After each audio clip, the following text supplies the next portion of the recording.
जय माता दी, जय माँ कामाख्या, माँ भगवती आपका कल्याण करे। देव राधा ट्रस्ट सत्यवाणी चैनल परम पूज्य सीए डॉक्टर अशोक कुमार गुप्ता जी द्वारा दिया गया रहस्यमय ज्ञान आज हम आपको सामने प्रस्तुत कर रहे हैं कि आजकल बहुत सी महिलाएं अपने पति से दुखी रहती हैं, पति से नहीं पटती हैं। मान लो आपस में बनती ही नहीं, बनतरी नहीं आती। मान लो बाहर रहते हैं तो बिल्कुल ठीक रहते हैं। मान लो पति भी जॉब करता है, पत्नी भी जॉब करती है, तो बाहर रहते हैं तो बहुत अच्छे रहते हैं। जैसे ही घर में घुसते हैं तो घुसते से ही उनकी दोनों की बहसबाजी हो जाती है।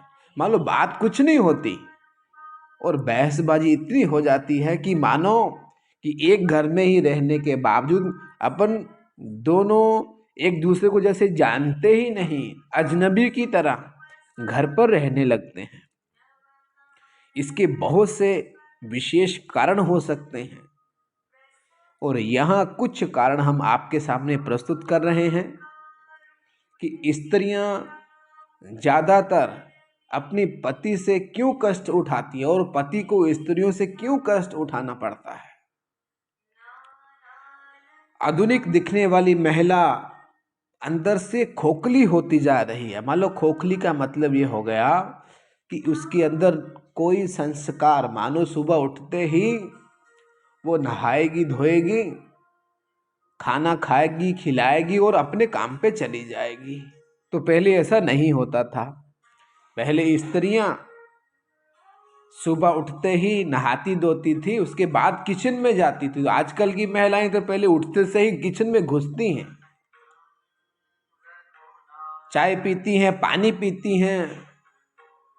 तो कभी कभी तो ठंड होने की वजह से, जब मन नहीं होने की वजह से, मुंह हाथ धुल करके साबुन से तो अपने कार्यस्थान पे चली जाती और बच्चों को खाना पानी भी खिला देती हैं। तो पहले ऐसा नहीं होता था।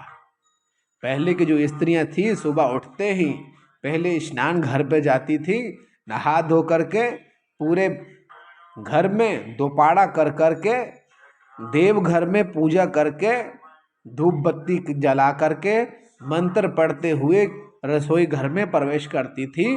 तो घर जो खिला खिला खिला रहता था घर।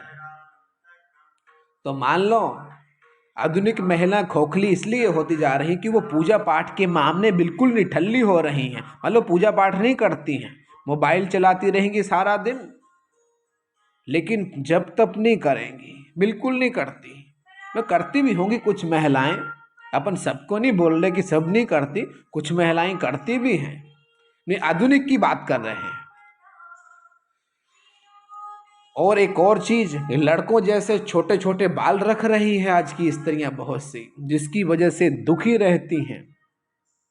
वे भले ही उच्च पद पर पहुंच गई हैं, पद प्रतिष्ठा बहुत बड़ी बन गई है, बहुत धनी हो गई हैं, परंतु उनके जीवन में सुख नाम की कोई भी चीज नहीं होती है। खास तौर पे पति का सुख नहीं होता है। ये मानो या नहीं मानो, ये पूर्णतः सत्य है। यदि नहीं मानते हो तो अपने चारों ओर नजर दौड़ा करके देख लो। आपको बहुत सी स्त्रियां कार में घूमते हुए मिल जाएंगी, कार चलाते हुए मिल जाएंगी, परंतु पति सुख के लिए ऐसी औरतें तरसती रहती हैं। ऐसी स्त्रियों को पुरुष के प्यार में, ऐसी स्त्रियों को पुरुष के प्यार और सहानुभूति की तलाश में भटकते हुए देखा गया है। यदि वे विवाहित हैं तो पति से नहीं पटती और अधिकांश मामलों में पति से संबंध विच्छेद हो जाता है।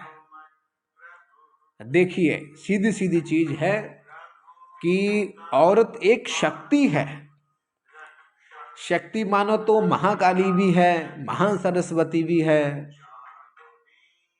और महालक्ष्मी भी है, अन्नपूर्णा भी है। मान लो सब स्त्री को ही शक्ति का प्रतीक माना गया है, क्योंकि स्त्री के अंदर ब्रह्मांड की भयंकर ऊर्जा है जो स्त्री अपनी कोख से बच्चा पैदा करती है, वह कोई साधारण स्त्री नहीं हो सकती है। इसके पास ईश्वर ने ऐसी असाधारण ताकत दी है कि वह जीव की उत्पत्ति अपनी कोख से करती है। सृष्टि को चलाने वाले मनुष्यों को जन्म देती है, चाहे वो पुत्र हो चाहे वो स्त्री। इसलिए स्त्री अविश्वसनीय है और इसको शब्दों में नहीं लिखा जा सकता, ना ही बयां किया जा सकता है। वह शक्ति ही स्त्री है, परंतु स्त्रियों ने अपनी शक्ति को खंडित कर लिया, जिसकी वजह से हर स्त्री घर गृहस्थी से अपने पति से दुखी रहने लगी। मान लो उनके मन में संतुष्टि नाम की कोई चीज ही नहीं बची। और आगे अपन कुछ और चीजें आपको बता रहे हैं जिसकी वजह से परिवार में दुख तकलीफें आती हैं, पति का सुख कम होता है, दुख आता है, दारिद्र्य आता है। अगर ये जो अपन बता रहे हैं, ये अगर आपने वो काम कर लिए हैं तो उसका प्रायश्चित कर्म कर लीजिए, अगर नहीं किए हैं तो उससे आपको बचना चाहिए।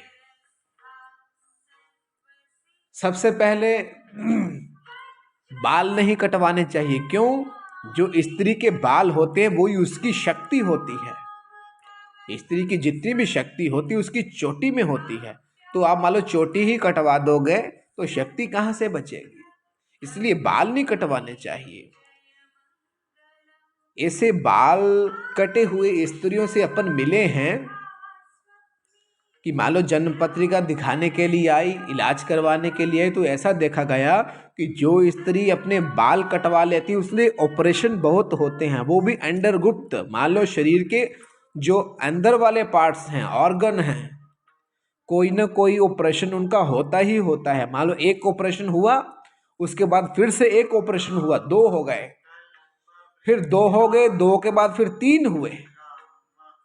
तो आए दिन ऐसी जो स्त्रियां हैं मेडिसिन दवा पे चलती हैं और कंटिन्यू चलती ही रहती हैं। इसलिए बाल खास करके बाल नहीं कटवाने चाहिए। और दूसरी चीज कि बाल खोल करके बिल्कुल भी घूमना नहीं चाहिए, और शादी विवाह में तो बिल्कुल ही नहीं जाना चाहिए। अपन ने देखा है, जैसे मान लो रात की शादी हो गई तो रात को जो बारात होती है बैंड बाजों के साथ तिराहे से भी निकलती है और चौराहे से भी निकलती है।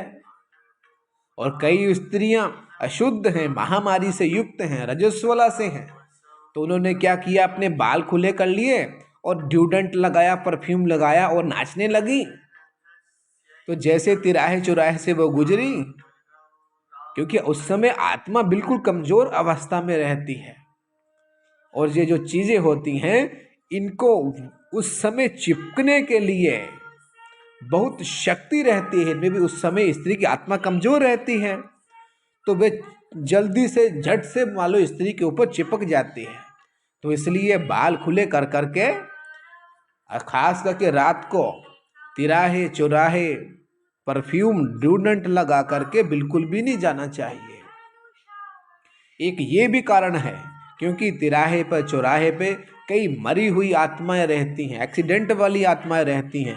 किसी ने टोना टोटका कर दिया तो वालों टोड़ने टोटके वाली आत्मा भी आपके घर पर आ सकती है, इसकी स्त्री के ऊपर बैठ करके, उसके ऊपर चिपक करके, तो फिर घर में बवाल करती हैं, लड़ाई झगड़ा करवाती हैं। तो लड़ाई झगड़ा देख करके ये बिल्कुल अति प्रसन्न होती हैं। तो ये काम नहीं करने चाहिए। और तीसरा काम, गर्भ में बच्चे की हत्या नहीं करवानी चाहिए। बहुत से अपन स्त्री को देखते हैं, जब पुरुष को देखते हैं कि उन्होंने बोला कि साहब मेरे तो पहले 2 बच्चियां हैं, मतलब बच्चियां मतलब 2 बेटियां हैं, 2 बेटियां हैं, तो फिर से मेरी पत्नी ने गर्भ धारण कर लिया है, तो अभी अपन चेक करवाएंगे मशीन के साथ। अगर बेटी होगी तो उसको अबॉर्शन करवा देंगे, अगर लड़का होगा तो रख लेंगे। तो मान लो चेक करवा लिया तो वो साहब लड़की निकली तो उन्होंने अबॉर्शन करा दिया, तो ये बिल्कुल भयंकर पाप कर्म की श्रेणी में आता है, क्योंकि उस आने वाली आत्मा को आपने पहले से ही मरवा दिया, गर्भ में ही मरवा दिया। तो फिर कभी कभी स्त्रियों को ये श्राप लग जाता है, तो फिर दोबारा से जब वो स्त्रियां जन्म लेती है तो बच्चे पैदा ही नहीं होते, क्योंकि पिछले जन्म का श्राप लगा रहता है ऐसी स्त्रियों को, जिसकी वजह से बच्चे पैदा ही नहीं होते। अपन डॉक्टर से ट्रीटमेंट भी करवाते हैं, 2-2, 3-3, 4-4 लाख रुपए दे करके इलाज भी करवाते हैं, लेकिन बच्चे पैदा ही नहीं होते। क्यों? कि पिछले जन्म का ऐसा श्राप लगा हुआ है कि गर्भ में हत्या करवाने का, जिसकी वजह से बच्चे पैदा होते ही नहीं हैं। तो ऐसा आपको नहीं करना है। क्यों? जो बच्चे और बच्ची का जो खेल है, जो भगवान के हाथ में है। जो भी संतान पैदा होती है, तहे दिल से उसका स्वागत करिए, तो परमात्मा भी इसमें खुश रहेगा और आपको पाप कर्म भी नहीं लगेगा। और कई स्त्रियां विवाह से पहले कुंवारेपन में किसी न किसी पुरुष के साथ रह करके अपनी काम इच्छा को पूरी करती हैं, मतलब सहवास संभोग भी कर लेती हैं, तो इससे शक्ति में घाटा हो जाता है, मतलब शक्ति कम होती है, जिसकी वजह से भी बीमार भी रहती हैं और यूट्रस से संबंधी कई सारी बीमारियां पैदा हो जाती हैं। कुल देवी देवता की पूजा नहीं करती, उससे भी ये प्रॉब्लम आती है। विवाह के समय आजकल तो फेरे लेना बंद हो गए, आजकल कोर्ट मैरिज होती है, बस कोर्ट में विवाह होता है।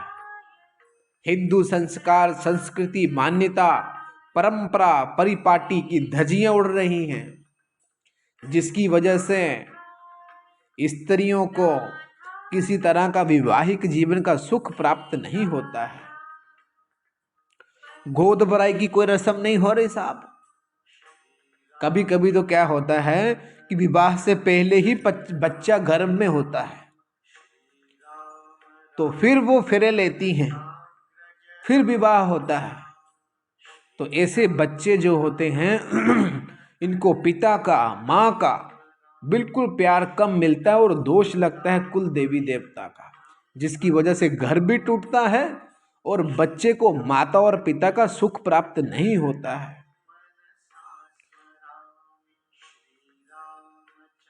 जिसकी वजह से, इन सब कारणों की वजह से गुरु दोष की उत्पत्ति हो जाती है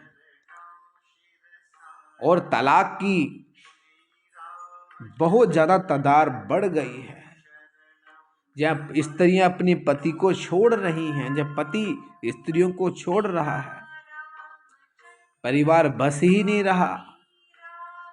गुरु दोष की वजह से तांत्रिक पीड़ा, अपहरण, ब्राह्मण, साधु का श्राप झेलती हैं, जिसके कारण ये जो दोष हैं उत्पन्न होते हैं। अगर आपसे ये गलतियां हुई हैं तो आप इसका प्रायश्चित कर्म करवा सकते हैं, चाहे पति हो चाहे पत्नी हो। प्रायश्चित कर्म करने के लिए आप देव राधा ट्रस्ट से संपर्क करके अपनी समस्या बता करके, अपने पाप कर्म बता करके अपने जीवन का कुछ हद तक निवारण करवा सकते हैं। जय माता दी, जय माँ कामाख्या। माँ भगवती आपका कल्याण करें। अगर आप ज्योतिष से संबंधित कोई भी ज्ञान लेना चाहते हैं तो हमारे द्वारा 2-2, 1-1 दिन का सम्मेलन रखा जाता है, जिसमें ज्योतिष भी सिखाया जाता है और तंत्र मंत्र के विषय पर भी सिखाया जाता है। 1 दिन का कोर्स रहता है, उसमें देव राधा ट्रस्ट की तरफ से सर्टिफिकेट भी मिलता है। आप चाहें तो देव राधा ट्रस्ट से सीख करके लोगों का मार्गदर्शन कर सकते हैं और इस धर्म युद्ध में विजय प्राप्त कर सकते हैं। जय माता दी, जय माँ कामाख्या। माँ भगवती आपका कल्याण करे। जय माता दी।